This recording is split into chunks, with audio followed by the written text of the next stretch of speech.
My name is Kay. I'm one of the pastors of St. Paul and St. Andrew. It's an honor. It's an honor to have you all here with us. I can remember back 6 years ago when we hosted this event with HIAS. We were downstairs then, and it was very poignant for us because we had a family living in sanctuary in the building at that time. So it was so important for our congregation to join with all of you to lift up the situation that faces our new arrivals to our shores. As it says in the banner above our heads, Hanei Matov U'Manaim Shevet Akima Gam Yachad. Yeah, and well, thank you. You should ask them to come. Yeah. And we do indeed rejoice at the idea of gathering together as siblings in a common thread, a common cause. So you are very, very welcome here. I wanted to invite Pastor Ekema to give us just a snapshot of what happens on Monday mornings in this space, each Monday morning. Some of you I'm preaching to the choir because I know you're here on Monday mornings, but here's Pastor Ekema. Hey everyone, we're glad to be with you here this evening. As Kay said, I'm Pastor Ekema. I'm one of the pastors here. So I will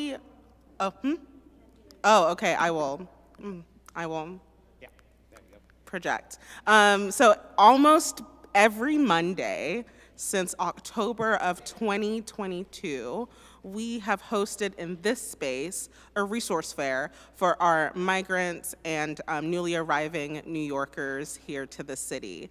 And there aren't really words to describe what a Monday is like in the best way possible. We feed our friends and we have an army of volunteers, and the resource fair has migrated and shifted as the year has gone on and as the needs of our newly arriving migrant friends has shifted. And so we started with backpacks and Metro cards, which we still are offering.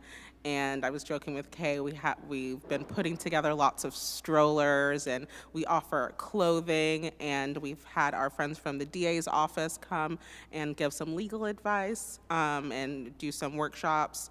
Our friends doing other legal advice and mutual aid, and just really a true fair of offerings and welcome to so many people who are in this city for the very first time and scared and have questions.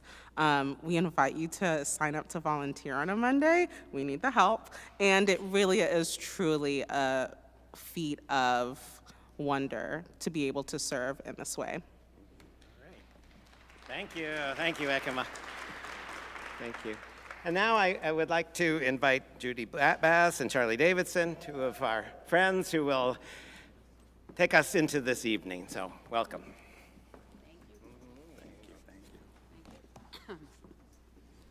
Welcome, everybody.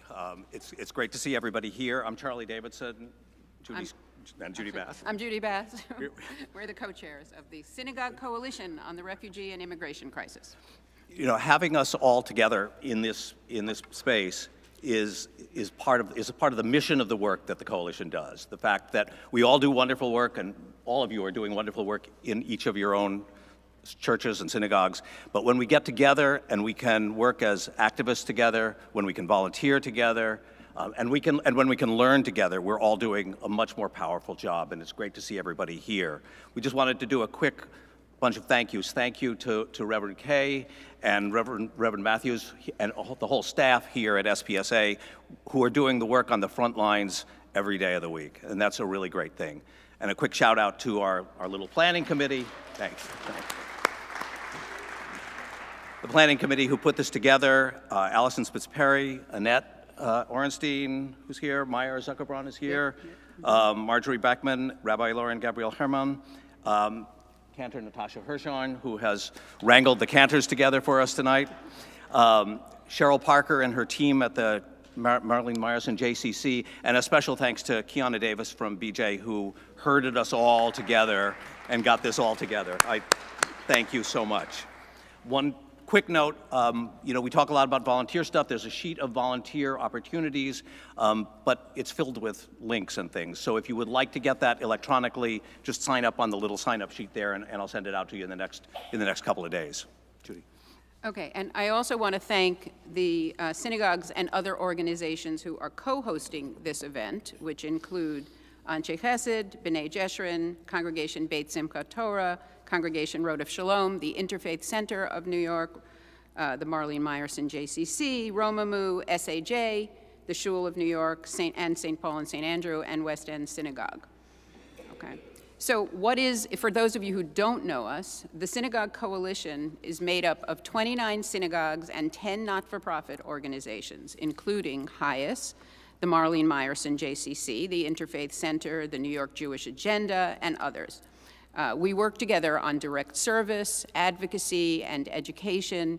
We meet monthly, including updates from HIAS. We were really started through working with HIAS originally, so it's appropriate that this is HIAS Refugee Shabbat. And we certainly remember 2018, which was a long time ago and a very different world, and one couldn't have predicted what the world is like now. But the real reason, though, here that we're having this is to express our gratitude, really, to all of you who have joined us tonight in person and on live stream, and who are on the front lines helping out, whether it was meeting buses that came in at the Port Authority before dawn, volunteering at the Little Shop of Kindness, or at Metro Baptist, or at Africana. Adam Abba is here with us there in the back, who runs that up on Lenox Avenue. Go see it if you haven't yet, or go help out there. Or those of you at synagogues and at churches who are organizing meals and events and doing homework help for migrant families and their children at your own synagogues or at their shelters, or volunteering at pro se legal clinics, or joining with HIAS on advocacy calls to protect the rights of asylum seekers and also expedite work authorizations, or advocating here in New York for the Access to Representation Act, which would guarantee that asylum seekers would not be alone in facing deportation proceedings. And New York would be the first state to pass that, so keep looking out for that. Our gratitude is also to our elected officials and community leaders who have extended themselves to welcome our newest New Yorkers, including, of course, our speakers tonight, as well as many others in, for example, the D3 Open Arms initiative of the JCC, which are parents and public schools in this district, and who have welcomed and gotten together to take care of the migrant families who are in the public schools. And it's an amazing initiative that the JCC is leading. You know, with over 150,000 migrants having arrived in New York City since spring of 2022, and with not enough places to feed them and house them, and a broken system that everyone agrees is broken, with huge delays in paperwork, there's no question that we are really in the middle of a humanitarian crisis. We appreciate every one of you who has stepped up to support this work, despite the political pushbacks and lies, and remember that years ago, practically all of us were refugees and asylum seekers. So, and now back to Charlie. You know, I'm going to introduce our MC for the evening, and you know, when I wake up in the morning and I'm feeling like, it's enough already, and I pick up my phone, I look at my phone, and there's an email from Ruth Messinger that came at about 1 in the morning.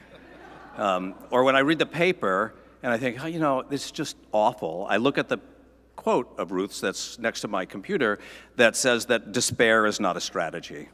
And those are things that inspire me every day. I know that she inspires all of us every day. One of, what did the Times say? One of the 6 New Yorkers who made the city a better, cooler, and fairer place. I'd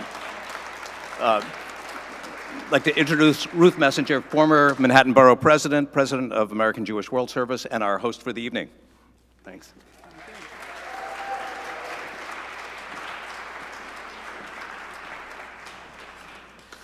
Good evening, thank you.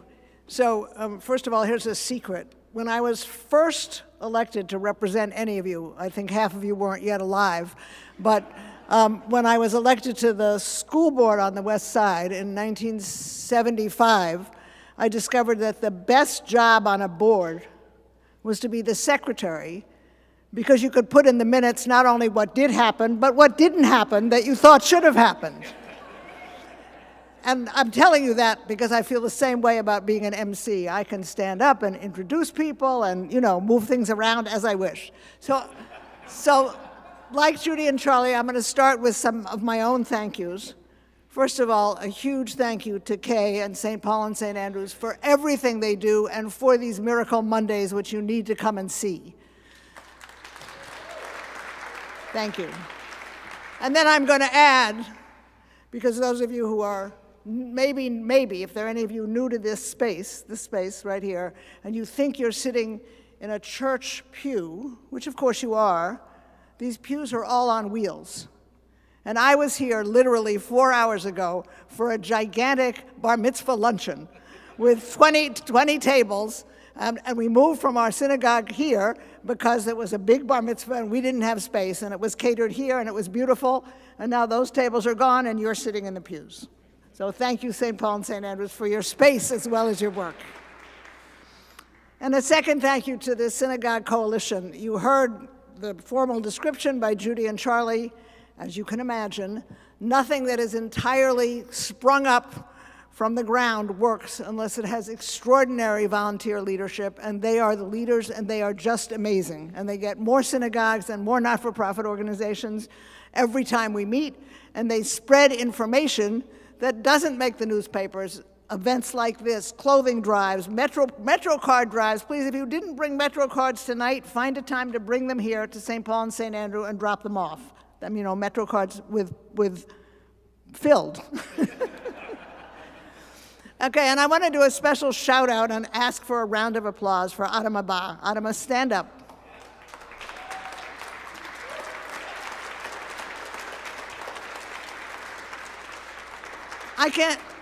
I'm too old, even though she's a close friend, to remember the exact story, but she was literally almost deported from this country when she was a teenager, or she was deported. Anyway, she has responded to the needs of migrants every minute of her life.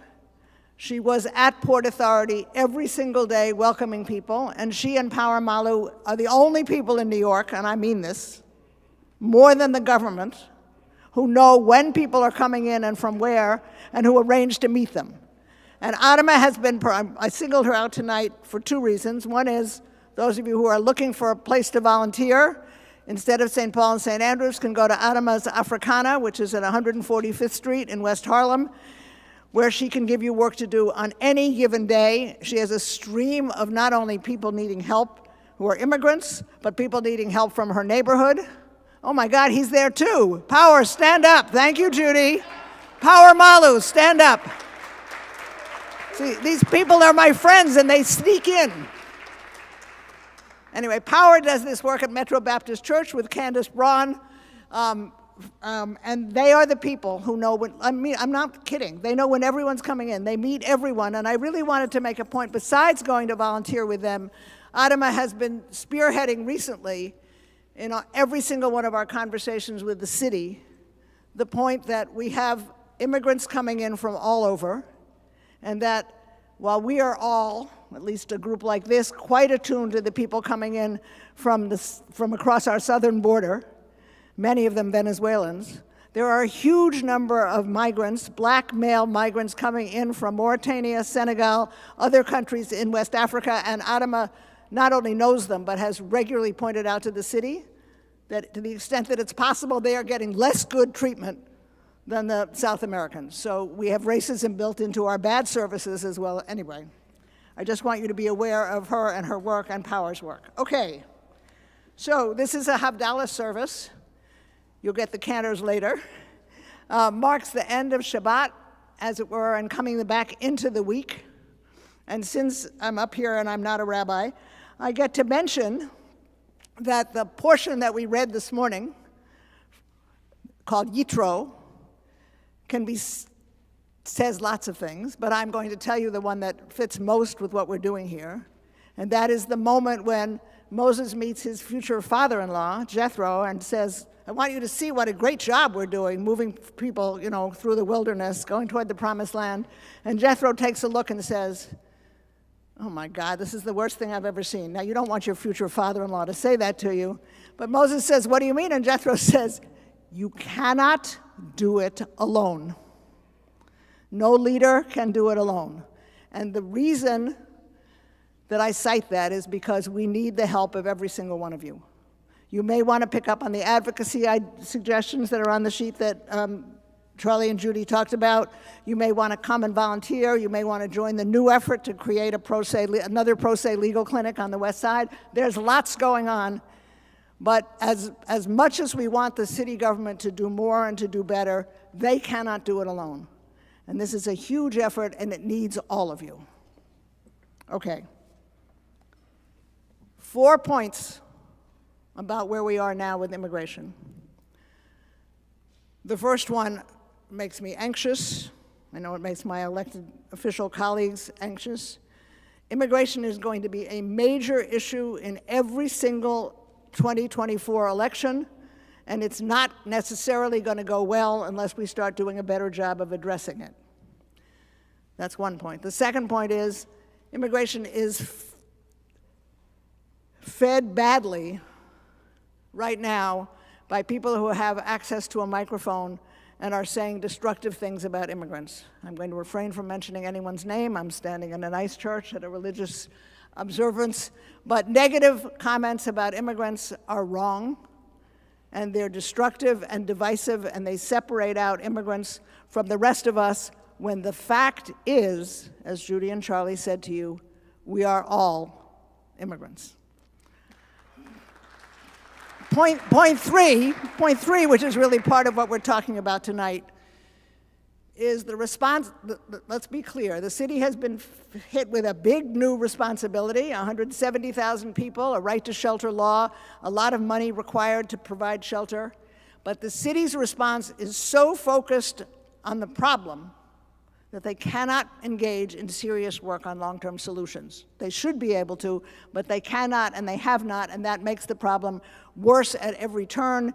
And we are lucky that there's a large group of people who are looking to push and provide alternatives, and I'll say something about that later. And point 4 is this is an immigrant city built on immigrant labor and immigrant strength and immigrant smarts. A significant number of people in our city council are in fact immigrants to this country, all over this city. If you each think about your past, many of you are only second-generation Americans, and it's immigrants who built this city and made it strong, and we need them now for the city's future. So anything we do that's positive and helpful will expand the options. Okay. We are going to hear from, we're going to hear first from an elected, we're going to hear later from Pedro, who is a refugee who's on his way here. But we're first going to hear from the person that you all know is the treasurer of the West Side. Gail Brewer doesn't get a formal introduction because if I gave one, she would come up here and push me. She has worked on behalf of women in elected office, and then on behalf of being the best model example of what constituent services should look like. She did that with me when I was in elected office. And she then became your council member, your borough president, and in the smartest move in politics that anybody's ever seen, she handled term limits by coming back to represent her district again. And right now, Gail is one of those elected officials, Brad will appreciate this, who learns how the city works, knows the budget inside out, is currently the chair of the Council Oversight Committee, so looking at a lot of these issues. But she is also somebody who knows how the city really works. And the result is that right now, when one of the problems we are facing is families, immigrant families, being moved after 60 days from one shelter to another, with the consequence being very often that their children are being pulled out of the schools they're in, disrupting the entire fabric of those children's and those families' lives. There is now something equivalent to the Underground Railroad, in which everyone working with immigrants in New York City right now knows that if you have a family whose children are being displaced out of a school and need to be able to stay in that same school, you call Gail's office and she gets the child saved. Gail Brewer.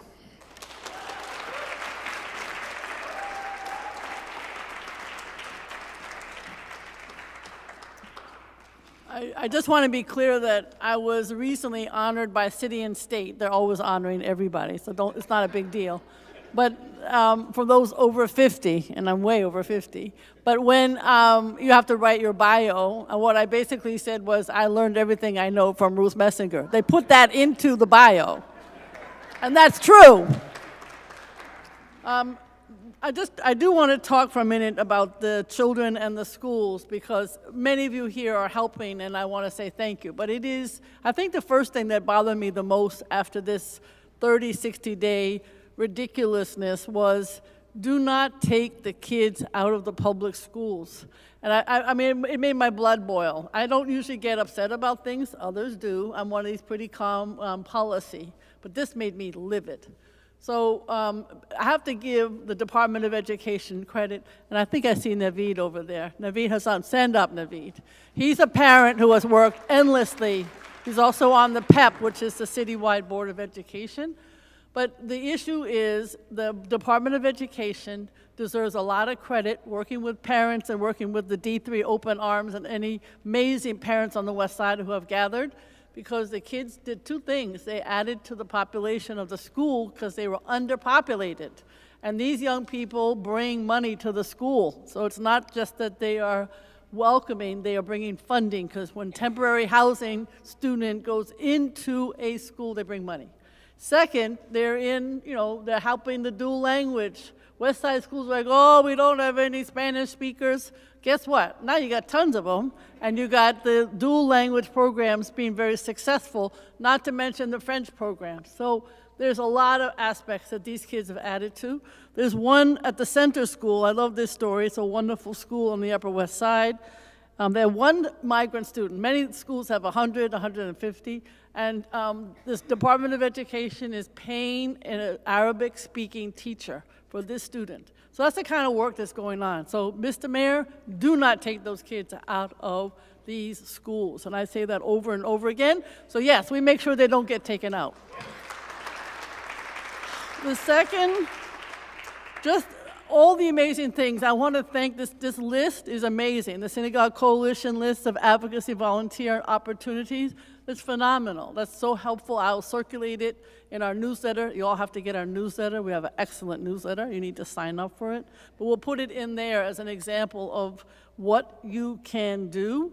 But just some of the things that have been taking place. JCC's been working with us on a book fair, and we had a huge, these are wonderful stories. The St. Agnes Library has, as you probably know downstairs, they actually sell books for $1 because they don't need them at the library.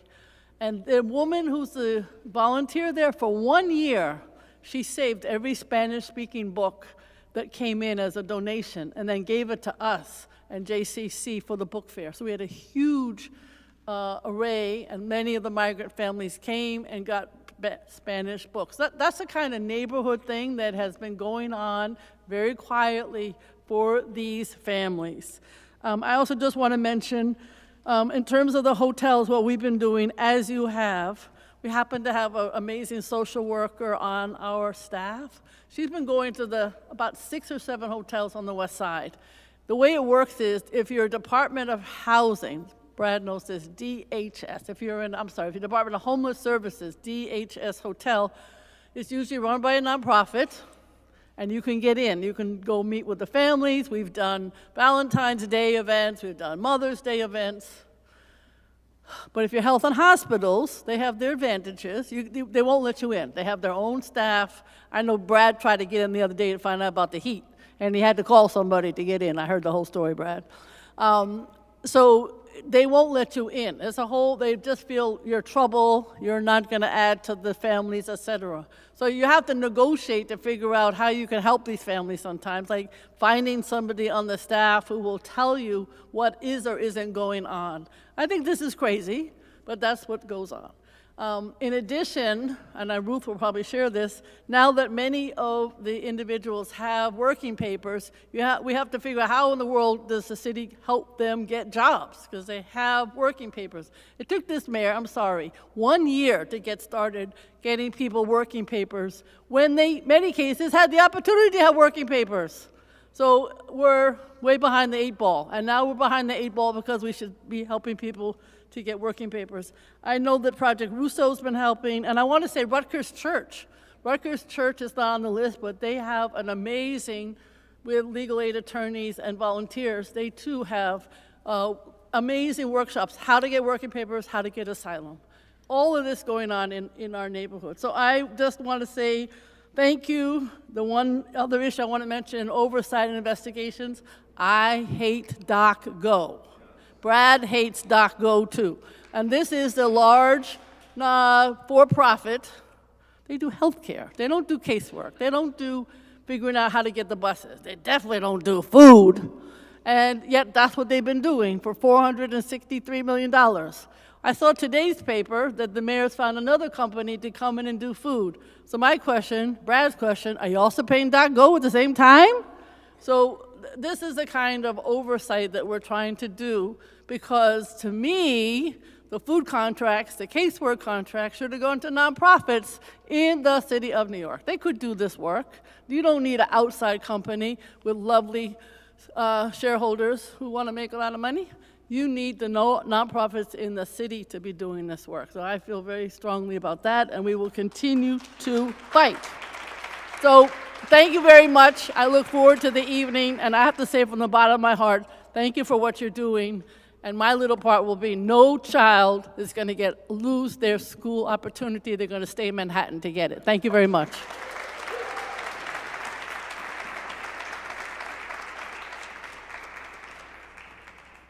I told you. Okay, now I just want to remind you that there are 170,000 people who've come into New York in this wave of immigration in the last year and a half, many before that, many going forward. We've given you opportunities on a sheet for those of you who haven't been here or at Metro Baptist or at Africana to actually meet individual employees, individual immigrants, and understand from them what their lives have been like, what their futures hold. We're going to give you lots more opportunities to do that, to come into various legal clinics and help people filing the papers that Gail was just talking about. But I want to be sure that you leave here tonight, if you've not met and talked to a refugee before, at least having heard from one person and understanding that everything you hear from Pedro has 170,000 different dimensions. Every person who has come into this city is a person with dreams and a family and hopes for their future, and it's our obligation to respond as affirmatively as we can. So I want you to hear from Pedro, who came here thanks to the people at Metro Baptist Church who asked him if he would come and speak. Pedro.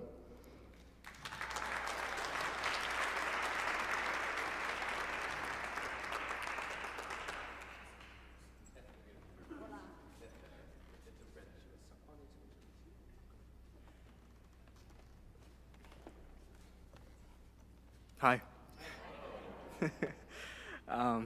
I want to apologize in advance because I did not came prepared for this, and I'm sorry. My name is Pedro. I'm 23 years old. I came into New York City. Oh, hi. Hi, I'm sorry. Oh, I'm sorry. My name is Pedro. I'm 23 years old. I came in New York City September 2022. I wanted to speak about myself, and I thought on my way here, we were walking because we are late, and I thought about talking about myself using American history, actually. I've been reading a little bit, not too much, but I've been reading, and I found out that the first one, if I'm not wrong, I could be totally wrong, but the first one who came here were the Dutch in year 1624, 1623, if I'm not wrong. Then the British came, they changed the name to New York because before it was the new, correct? You all did your damage. But there's something that I found out that not many people talked about, and it's Juan Rodriguez. Juan Rodriguez is the first not native person who came here, and he is a Latino. He came a decade before the Dutch came to America. This is not a who came first thingy, but it's more about me and how I identify with Juan Rodriguez. Juan Rodriguez did not make anything important or revolutionary. He just came here and made his own business. And I do remember reading about that he married an Native American woman. So, how do I identify with him? Because first, to me, what I read about him is that he just wanted to be safe. He came here, he started his own business, he became a trader. And the second thing is that he doesn't appear in the media. He's not as popular as everyone else that came here after him, right? So that's me. This is me. Definitely not important. I'm not in the news, in the Fox News first page. I'm not a hero. I'm just one of the many migrants that came here. Today, I work legally, one work permit. Yeah.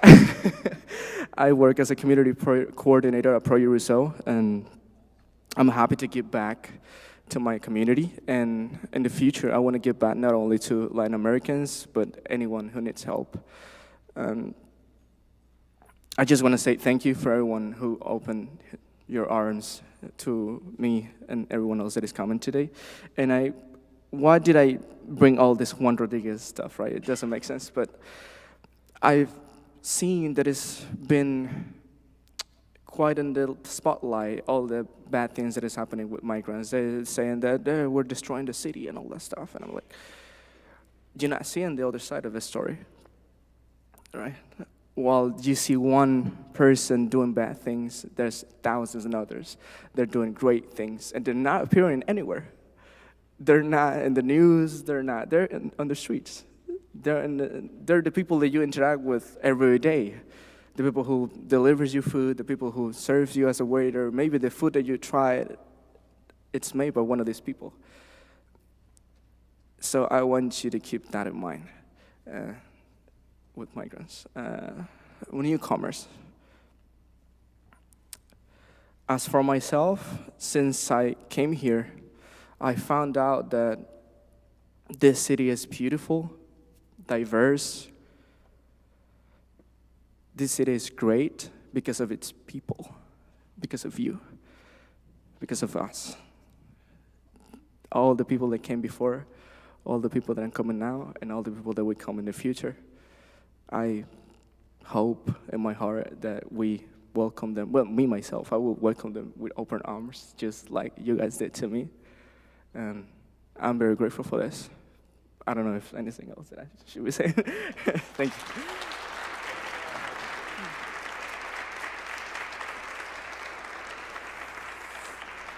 you. You know what it takes to do that. Okay, as part of my next introduction, I'm going to read you something, so I need you to listen carefully. America has established for itself a tradition of open-handed generosity in its response to appeals for help that come from beyond its borders. The respect for human rights, the understanding of the dignity of the individual, the reverence for personality, which are part of the American way of looking at life, carry with them a deep sympathy with those who suffer, be it from the tragedies of nature's cataclysms or from the brutality of tyrants. As Americans, we have come to realize more poignantly than ever before the glorious advantages of citizenship in this great democracy. And with that realization has come a fuller understanding of what life has come to mean to the people of the totalitarian countries who have seen their right to think paralyzed by the regimented propaganda of hate, their right to property disregarded by those who have expropriated the wealth of the country, their right to their own self-development of personality stripped by the enforced subjugation of the individual to the state.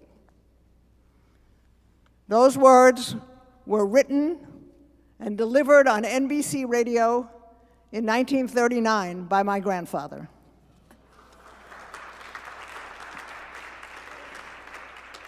He did it on behalf of the American Jewish Joint Distribution Committee.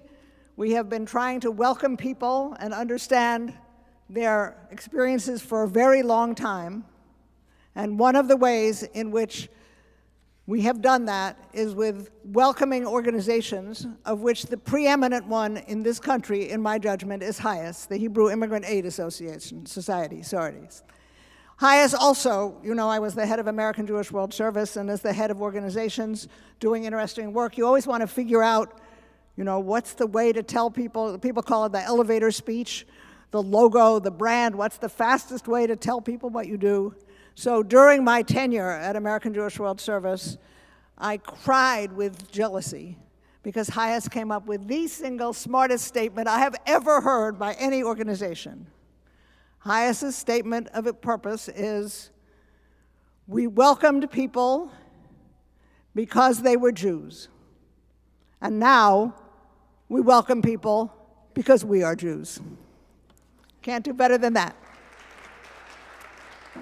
The next speaker is Merrill Zack, who is HIAS's Vice President for Community Engagement, and also, newly, I'm happy to say, the Executive Director of HIAS New York. She and her team educate, organize, and mobilize the American Jewish community to act in support of refugees and asylum seekers. For more than 2 decades, she thinks it might be 3 decades, Merrill has worked at the intersection of Jewish values and action for a more just world. She's done it at a variety of different organizations. We'll get back to that in a minute. Before she went to HIAS. She has a BA in Religion and Anthropology from Kenyon College and an MPA in Nonprofit Management and Public Policy from NYU. Among the places that Merrill worked, thank you God, was American Jewish World Service, where she was an extraordinary member of the team that I was privileged to lead. I could not be more excited, not just that she's now at HIAS, but that she will be running HIAS in New York, and we hope to cooperate with them extensively in providing a larger universe of not-for-profit services to the immigrants, refugees, and asylum seekers who deserve the quality of care that HIAS provides. Merrill.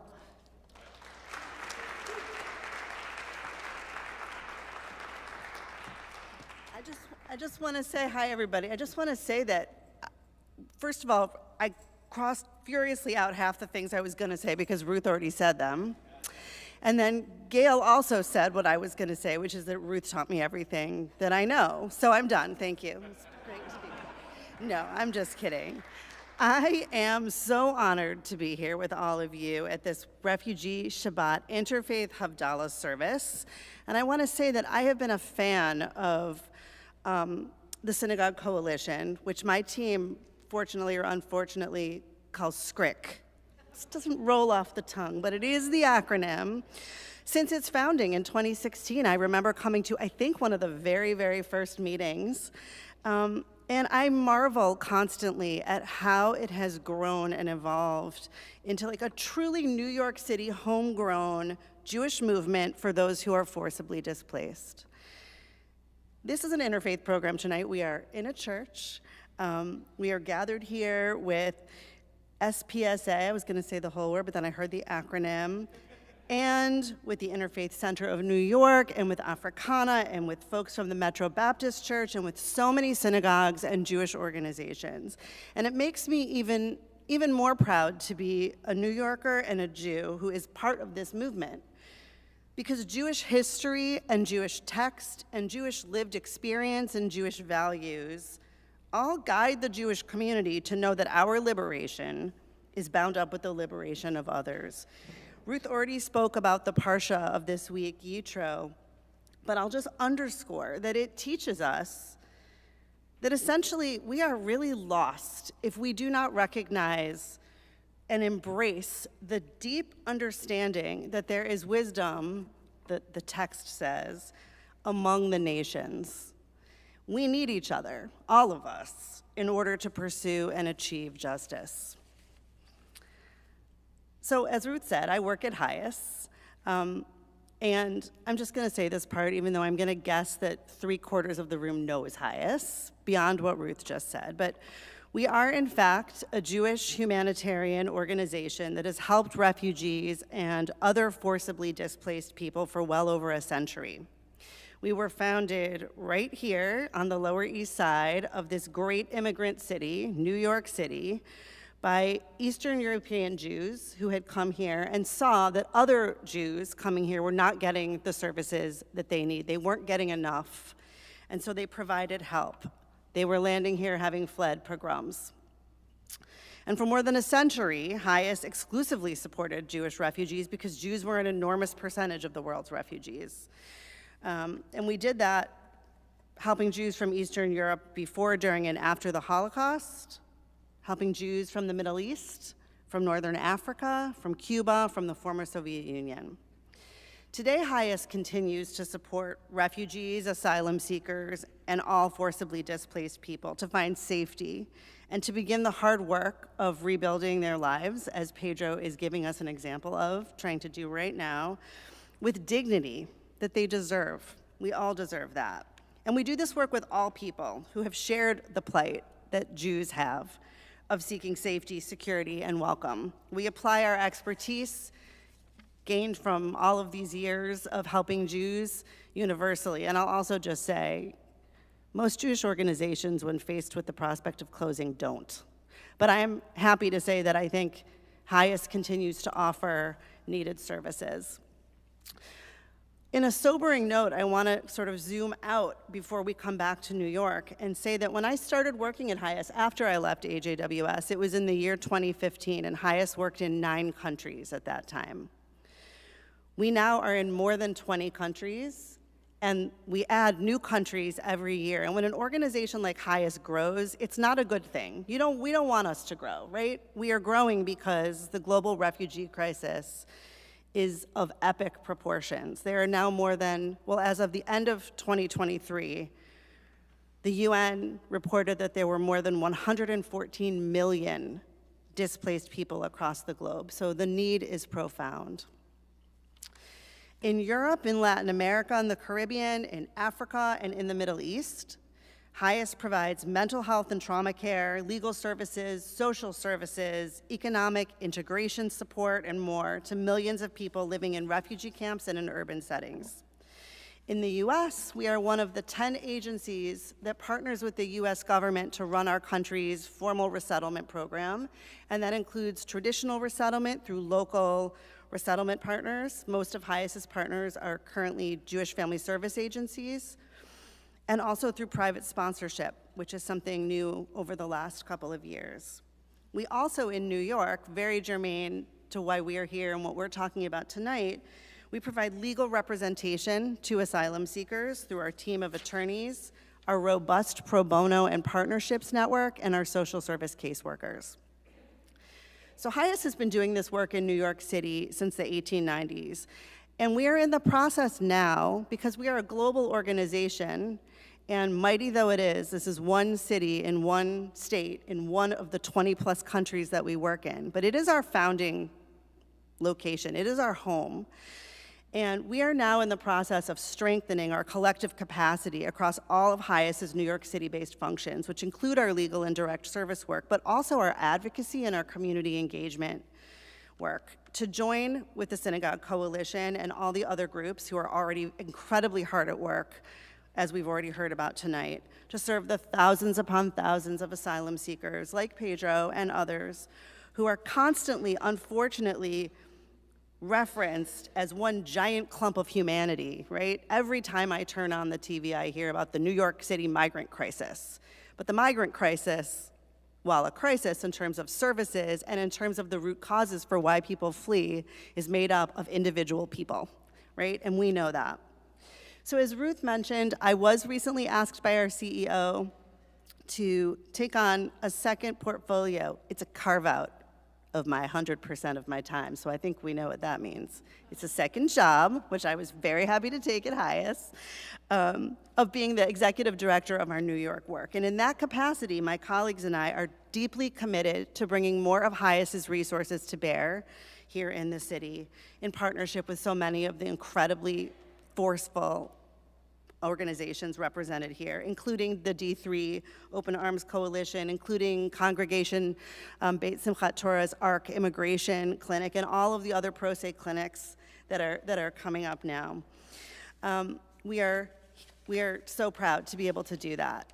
Finally, I just want to say again, this is Refugee Shabbat. This is HIAS's 6th annual Refugee Shabbat program, and tonight I just wanted to give you a little perspective. You are joined during this weekend by congregations and organizations and individuals not only across the US and Canada, but in Poland, in Germany, in Czechia, in Sweden, Spain, Moldova, Hungary, Israel, Venezuela, Ecuador, Colombia, Brazil, and even Ghana.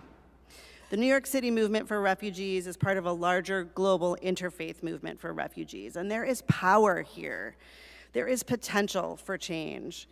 In my most disillusioned moments, when, as in recent weeks, the news on immigration and the news in general has been so utterly painful, and I look at my 10-year-old son and I think, what is the world you are inheriting?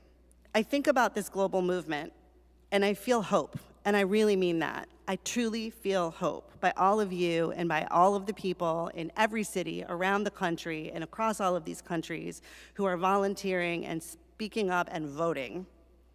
So tonight, we celebrate our efforts, past and present, and we rededicate ourselves. That's what I'm here doing, rededicating myself to what is needed to move forward as we pursue a more just, welcoming, and compassionate New York City and a more just, welcoming, and compassionate world. Thank you.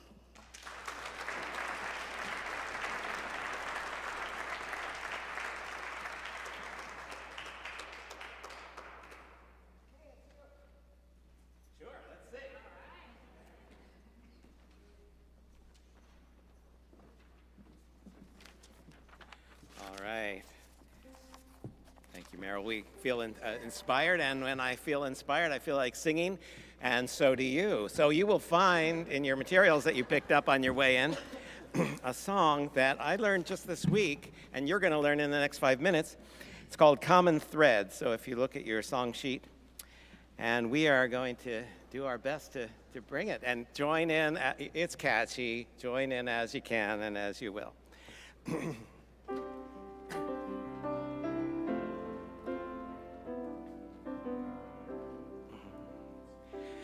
In a many-colored garden, we are growing side by side.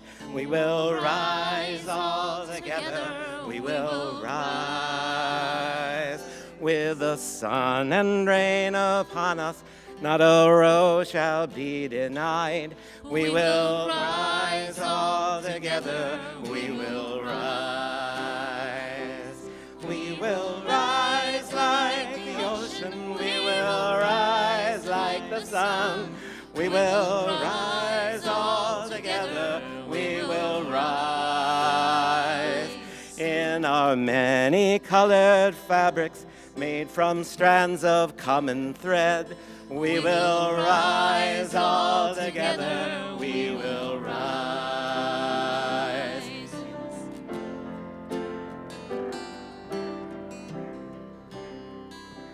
In the cold of fear and hatred, clothed in dignity, we stand. We will rise all together. We will rise. We have pieced this quilt together, linking hearts with stitching hands. We will rise all together. We will rise. We will rise like the ocean. We will rise like the sun. We will rise all together. We will rise. We are spirits strong together, tightly bound. We will rise all together. We will rise.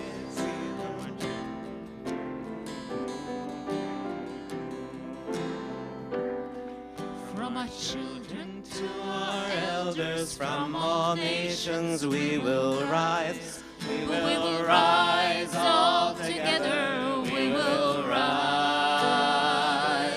May respect for all our differences enhance our common ties. We will rise all together. We will rise. Why don't you rise as we were singing? We will rise like the ocean. We will rise like the sun.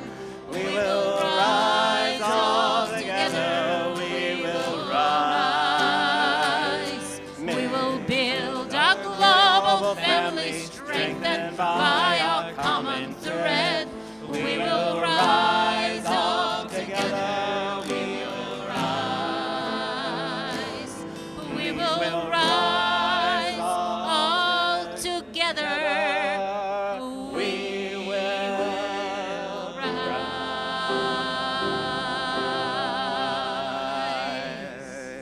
All right.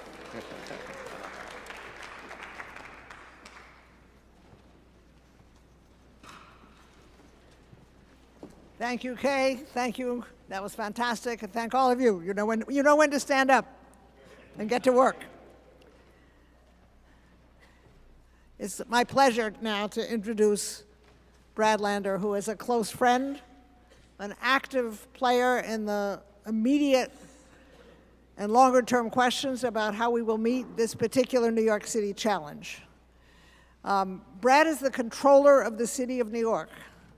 And he suffers, as has every controller in the history of the city of New York, from having people wonder, what does that person do for me? So it could be a long presentation, but I want you to know that he is a citywide official with a very large, necessarily a very large staff, in charge basically of two of the hugest things you could imagine. One is investing the city's public pension funds. How many people here are on city pensions? Yeah, see, I thought it. Well, he invests your pension funds and makes money, and right now he is doing it with an eye toward what every investment firm or investment counselor should be doing, and that is being sure that it does not harm the environment, that it does not encourage private prisons, that the pension funds do not do bad things making money for us. There are a lot of very good ways to make money for us, and that's one of Brad's jobs. But his second job is essentially to audit the entire city of New York, to be the budget watchdog and the fiscal accountability officer. Now that sounds like words, but I'm telling you, a good controller has a schedule, goes agency by agency, determines when to audit, what to audit, and then has the very challenging job in this city, which is never made nearly as easy as it should be, of saying to a commissioner or saying to a deputy mayor or saying to the mayor, this is an organization that could run more efficiently. This is a division of the city that is not meeting its goals. People are paying taxes for the city to work for them, and if they're not working for them, for us properly, that's Brad's job. And he needs our love and help and support for his effort to keep making things better. Gail talked to you before about the DocGo contract. Brad took the unusual step, and Gail, by the way, it's $700 million, because they have an HHC contract also. But Brad took the step a couple of months ago of saying to the city, you cannot keep issuing emergency contracts for immigrants and asylum seekers because we don't know where the money's going. We're not getting enough track of it, and yes, it's a challenge, but it's no longer what we mean by an emergency. It's not like a hurricane. It's an ongoing challenge to the city, and we need to be able to watch those contracts, and they all need to come through my office. So in that process, he will both be saving us some money, but more importantly, seeing that better services are contracted for and that better services are delivered. Brad has been focused in on the issue of emergency shelter care for immigrants and refugees, and he and I are now working in a slightly unusual partnership to try to get private funding, which is actually interested in responding to the crisis, to try to get private funds to support not-for-profits in working more closely with shelters and hotels with a total focus, you heard this from Gail, a total focus on case management services and on processing people to get their working papers, because one thing which has not yet been said from up here, so I'm going to say it clearly, there are jobs for all of these people. Our restaurant, our food service industry, our home health care industry, our hospital industry, our construction industry all need entry-level workers, and most of them do not really require fluency in English to get started. So you heard from Pedro and his extraordinary experience, but the point is we could be hiring people as soon as they get their working papers, and as Gail said, it took the city a year to get around to figuring out how to process people for working papers. So we owe a lot to Brad. Now, from his official biography, before I bring him up here, it reminds me that he spent 12 years in the city council, where lots of us spent a lot of time. He was the co-founder of the council's Progressive Caucus, and he's worked very hard on a great many what I would describe as progressive issues, including a lot of effort to improve the schools in what was his district in Brooklyn. He worked on affordable housing before he got elected to office, and, big secret, which I just learned tonight, he was the social action vice president for the National Federation of Temple Youth. Brad Lando.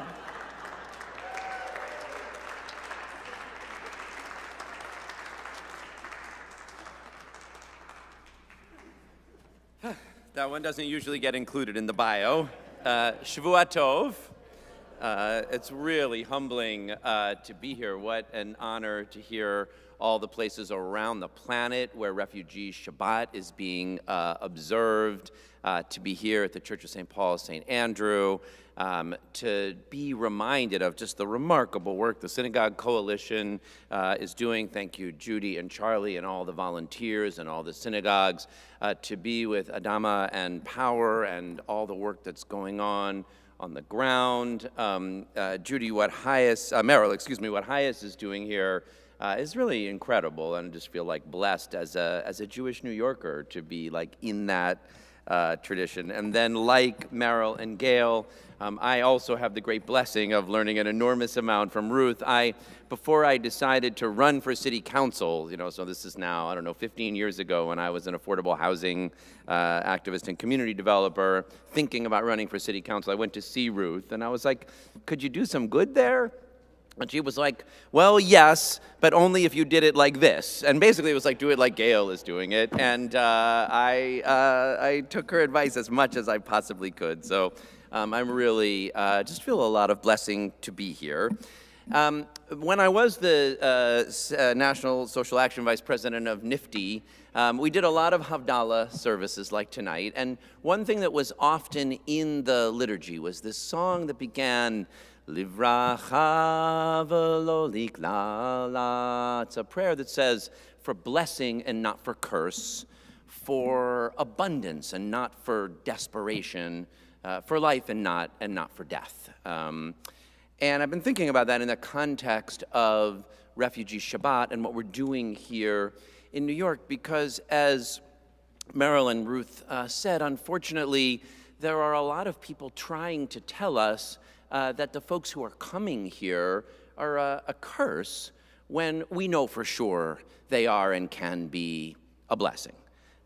This city, as we heard from Pedro, is the most extraordinary immigrant city the world has ever known. Those Dutch folks who came were refugees fleeing religious persecution, and they laid the foundations for a city that Irish and Italian immigrants fleeing hunger built and made room for Jews and Dominicans and Chinese folks and Bangladeshis, just creating the most extraordinary city on the planet, largely out of refugee and immigrant experience and hunger and talent.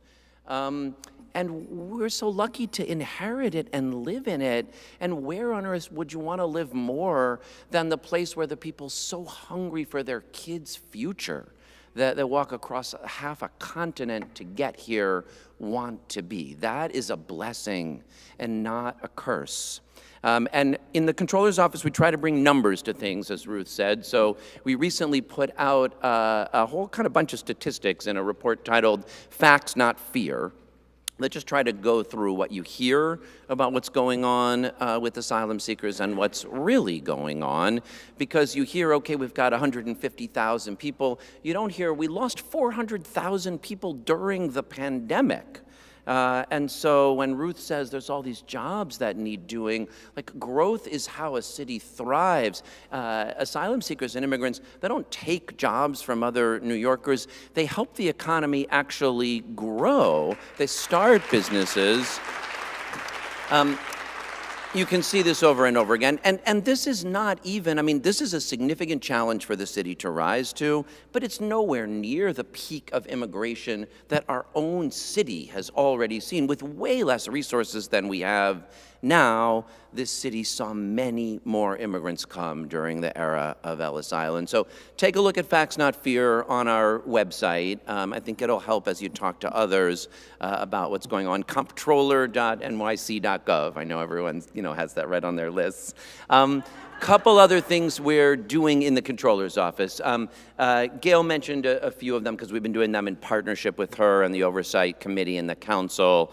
But very quickly, as people started to arrive in the summer of 2022, we started to lead the effort to say, okay, yes, there's a challenge finding enough shelter and the services that go along with it, but we have to start helping people file their asylum applications. If they're eligible for temporary protective status, file their TPS applications and get work authorizations. And it took a year and a half, basically, to get City Hall to start doing it. But starting this summer, those things did get open. There's actually a great asylum seeker application help center, a really good TPS clinic operated with the federal government on the site of John Jay College.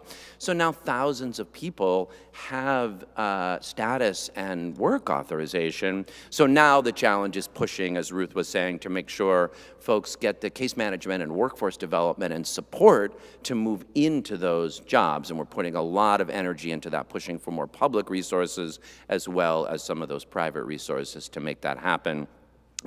We really have focused in on the contracting because that's the job in the Comptroller's office. And this one, on the one hand, we have all these extraordinary nonprofit organizations like HIAS and mutual aid groups like what Power and Adama are doing. But instead, City Hall mostly decided to put hundreds of millions of dollars, now all told, more than $1 billion, to for-profit private companies who previously had no experience with refugee services. And in the case of .go, who basically made clear they only wanted the contract to try to trade up for a $4 billion federal contract. They said this on a call with investors. So we launched an audit. We're scrutinizing that contract. We'll have more to say about it soon. And we've got a lot more to do there. And we're trying to point out ways in which we could just be spending that money smarter and more effectively. And we're looking at the staffing contracts, at the food contracts, at the shelter contracts. And as Ruth said, at the beginning, we said to City Hall, okay, this is unprecedented, this is new. You can go ahead and enter into emergency procurement, which means you don't bid it out, you don't always get the best price, and you don't always do the integrity checks you need. But we shut that down and said every contract needs to come to us before you let it, because too many of them are not going in the right direction, and we'll keep that up as well.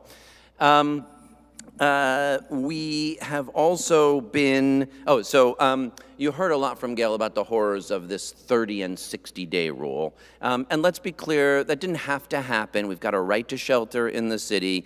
If we had worked harder on getting people their work authorizations and that case management, we could have said to people, okay, we're going to help you. We're going to have you in shelter. We'll help you get that work authorization. We'll help you find a job. And then fair enough, you want to move out of shelter. We want you to move out of shelter, make room for more people, have the city stop spending that money. We could have have done this more cost-effectively and more compassionately. And now we have this just bizarre system where if you're in a Department of Homeless Services shelter, you get to stay in shelter. You're not subject to the rule. But if you randomly wound up in an H&H shelter, then 30 or 60 days, if you're a single adult or a family, you're getting kicked out. And then you can reapply, although if you're a single adult, you have to like stand outside in the freezing cold for about a week and sleep in a chair before you could get a placement back in shelter. And what happened, about a month ago when the 60-day rule began applying to families, I really believe is one of the cruelest things done by City Hall in generations. Those families, Gail is talking about, their kids for the first time have found some stability in these D3 schools. It's amazing watching what's happening both for those kids and for the schools. And then to have them just needlessly transferred to a different shelter, making it very difficult for them to get back to that school is just needless cruelty. The first day the policy went into effect, I went to visit the Row Hotel where it was being implemented, and literally the first person I walked into on the sidewalk of the Row was a woman named Maria Quero, who was 8 months pregnant. She had been at the Row for 5 months, and the city of New York evicted her, 8 months pregnant. So I got on the phone with the deputy mayor right away, and she's like, well, okay, she was only actually 7.5 months pregnant. The policy is not to evict people in the last month of pregnancy. So they did house her that night, and then they changed the policy to say, okay, we won't evict you when you're in your last trimester, but if you're on your second trimester, you can still be put out by this policy. It just is like utter nonsense. But I thought it couldn't even get more awful, but literally the next day we heard from another family. This is an Afghan family that fled Afghanistan when the Taliban fell. And the country that they found refuge in, because we're not doing such a great job, that they got refuge in Ukraine, which offered them refuge when the Taliban took over Afghanistan and before the war started. So then Russia invades Ukraine and they have to flee again, and they make their way to Central America and they walk here and they wind up in a homeless shelter in New York, and we are about to evict them because of the friggin' 60-day rule. Kids in one of these public schools, I'm sorry for cursing in the church. Anyway, so we are opening an investigation into the 60-day rule as well, because I like to know how awful your situation has to be before you could just stay in a shelter and not get evicted from it. And we're going to keep up the work that Ruth is talking about as well, just to make sure that we can kind of spend the money wisely, not evict people cruelly, and help people get on their feet so they could get out of shelter. We'll save money, they'll thrive, and our economy will thrive as it has for generation after generation. To close, I just want to tell you one more story on a more hopeful note, because the most inspiring person that I have met in New York in the last few months is a young woman named Yaris Lopez. She's 23, actually, like Pedro, but she's been here a while longer. Yaris is Garifuna. She grew up on the Caribbean coast of Honduras. That's an Afro-Caribbean group of people in Honduras, and so they grew up on the Honduran coast. And when she was 11, gangs threatened to burn down their house. And so Yaris's mom scooped up Yaris and her sister, and they walked here. They crossed the border, and they wound up in one of those ice boxes in Texas at the border for a while. And then they made their way here to New York, but then things actually got even worse. They were homeless for a little while. They got separated from another sister, and so she was an unaccompanied minor, and they didn't know where she was. And Yaris's mom took up with a guy who turned out to be abusive. So they're like at this lowest point, like near homelessness, surviving in a domestic violence situation, separated from the sister, and they wind up in the Bronx Family Justice Center, that's Bronx Family Court, where a lawyer from New York Legal Assistance Groups, one of the great nonprofits that providing legal services, a lawyer kind of finds them and helps them move out from the abuser and gets an order of protection and gets them safe and housed, picks up their asylum case, finds the sister and gets her here as well, unifies the asylum cases, which they win. Yaris is, of course, so inspired by this. She's like, wow, this is amazing. And she starts to ask her lawyer some questions about law, and so then she transfers to the Bronx High School for Law and Social Justice, from which she graduates as valedictorian just a few years after she's come to the country not speaking any English. And this spring, Yaris is going to graduate with honors from Lehman College in CUNY in the Bronx. And this past summer, she volunteered with NYLAG at the Asylum Seeker Application Help Center and won several asylum cases for people, you know, that are coming behind. And Yari said this thing. She said, you know, when you're an immigrant, you're always feeling like you're a burden. And that day, when I won my first asylum case, she said, instead, I felt like a good luck charm. And like another way of saying that is, you always feel like you're a curse. And that day, she felt like a blessing.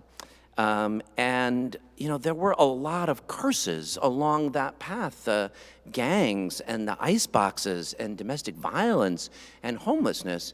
But then there were all these things that showed up to turn them into blessings, because we had to build that Bronx Family Justice Center and provide a contract to the New York Legal Assistance Group and have school systems that would welcome immigrants and asylum seekers, and CUNY create an institution where somebody like that could grow and thrive and dream of becoming an immigration lawyer. She says, you better believe I'm gonna become an immigration lawyer, I'm gonna buy my mom a house, and I'm gonna help this set of folks that are coming up here. And it's Yaris Lopez and Adama and Power and Ruth and all of you that are turning those curses into blessings. That's what New York City can be at its best. That's what Refugee Shabbat is reminding us, that the global refugee crisis is a whole lot of curses, and what we could do together is make them into blessings. Livracha v'lo liklala. Thank you all so, so much.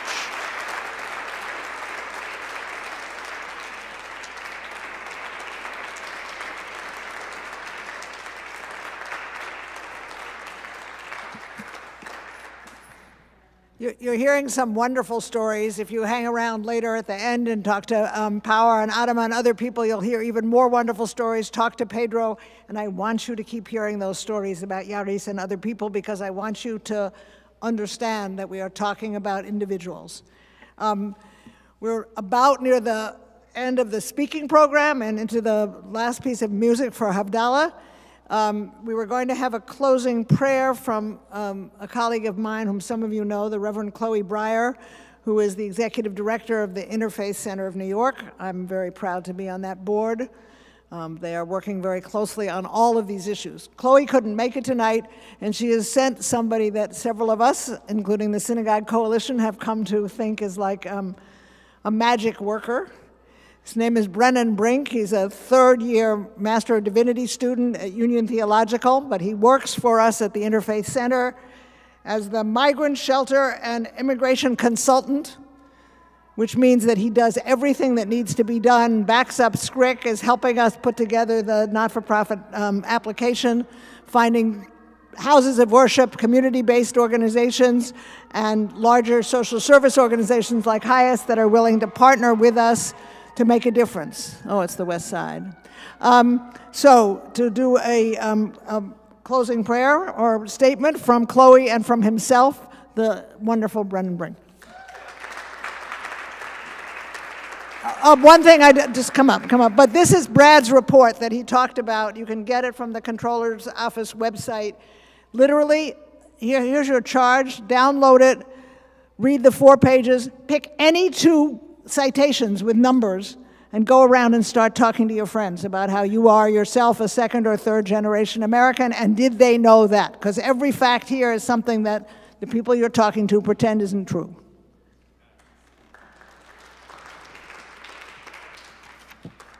Thank you, Ruth, and just a huge thank you from the Interfaith Center for the invitation to be a part of this evening's Refugee Shabbat. As Ruth said, I'm Brennan Brink, the migrant shelter and immigration consultant for the Interfaith Center, but I'm really mostly here to share with you some words and something of a theological or scriptural reflection from the executive director of the Interfaith Center, Reverend Dr. Chloe Breyer. Before I do that, I do just want to make one plea from my heart, and it starts with a thank you to Charlie for sharing with us this Ruth quote, "Despair is not a strategy." And I would just add to that being and gathering with you all is a great antidote to despair.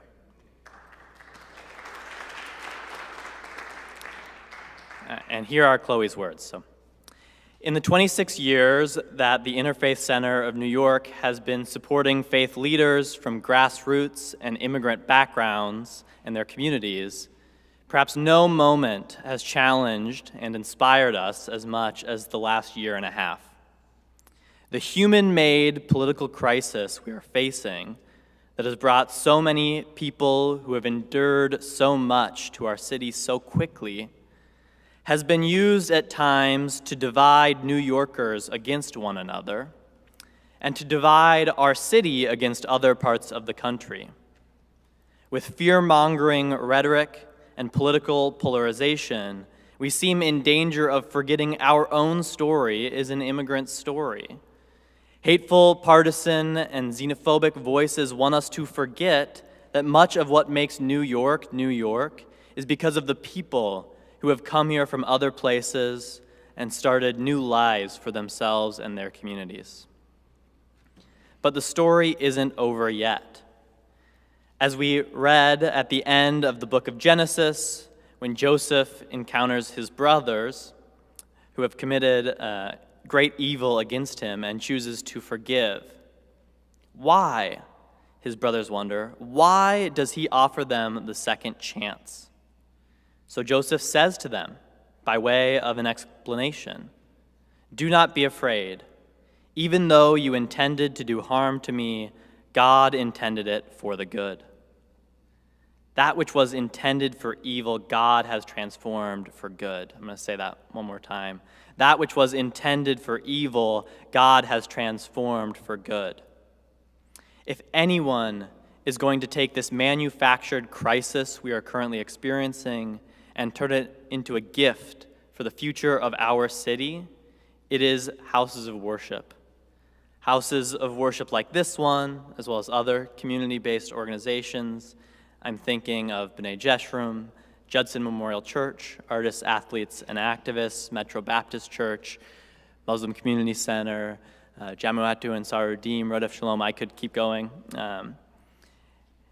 And ICNY is privileged to work with these houses of worship, who, as we see tonight, provide legal clinics, clothing, shelter, food, jobs, ESL classes, and Metro cards to asylum seekers from Venezuela, Senegal, Mauritania, Guatemala, China, Afghanistan, Haiti, and more. And it is very inspiring to see this work and the difference it makes not just to the immigrants themselves, but to the faith communities who welcome them and the city as a whole. ICNY is very grateful to be a part of this work, as am I. Thank you.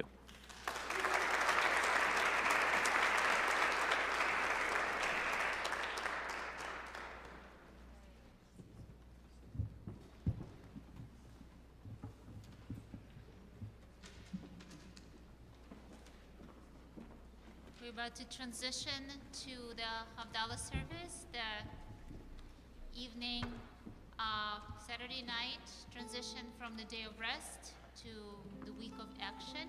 We've been inspired to action, and I'm Cantor Natasha Hirschman from Anshe Chesed. So happy to welcome my friends and colleagues, Cantor Iacono from Rodef and Cantor Rosen from CBST. We're going to turn off the light. I want to thank Brent for doing all the magic with sound today and light. And if you'd like to come a little bit closer as we're going to light the candles, it will get darker. If you're next to a friend or a family member, or maybe a stranger who has become friend tonight, get a little closer, maybe put your arms around them.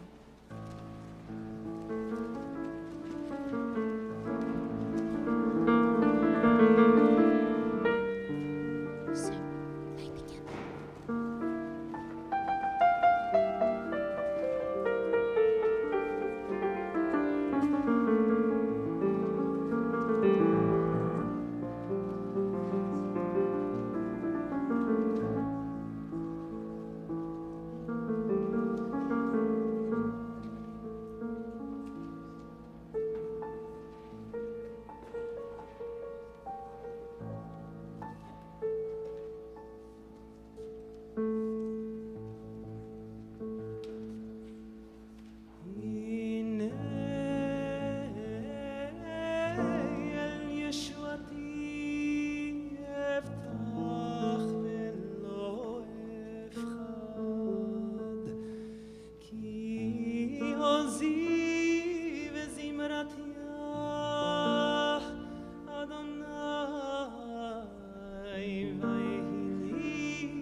Besason mi meine Yeshua L'Adonai Yeshua Lamcha birchatecha selah Adonai tzvaot imanu nizkav lanu Eloi Yaakov Adonai tzvaot ashrei adam moteach bach Adonai Yoshia HaMelech Yaneinu B'yom Koreinu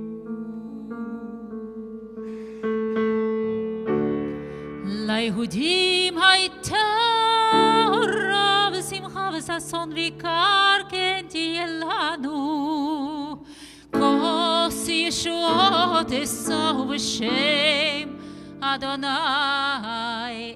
אקרא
Thank you. Thank you all. Again, a thank you to HIAS for instituting Refugee Shabbat. A thank you to SCRIC for its amazing effort to organize synagogues. A thank you to St. Paul and St. Andrew for always being here and helping. And a thank you to all of you, reminding you that it's Havdalah.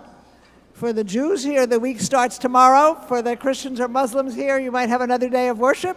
But we count on all of you to sign up, to take some of the advocacy steps, to do some of the volunteering that will make a difference. I remind you that 60% of the people in this city are immigrants or children of immigrants. I know that affects some of you. And I wanted to share with you a prayer for our country written by Rabbi Ayelet Cohn I think about 6 years ago, because it's pertinent. May we be strong and have courage to be bold in our action and deep in our compassion, to discern when we must listen and when we must act, to uproot bigotry, intolerance, misogyny, racism, discrimination, and violence in all its forms, to celebrate the many faces of God reflected in the wondrous diversity of humanity, to welcome the stranger and the immigrant, and to honor the gifts of those who seek refuge and possibility here, as they have since this nation was born. Let justice well up like waters, and righteousness like a mighty stream.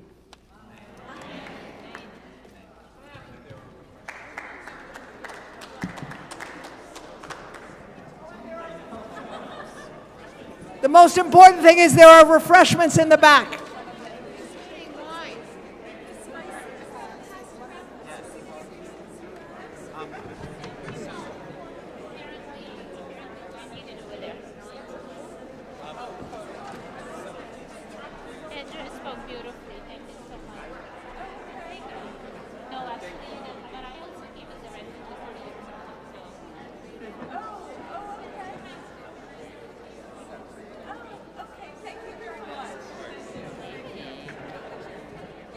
No worries.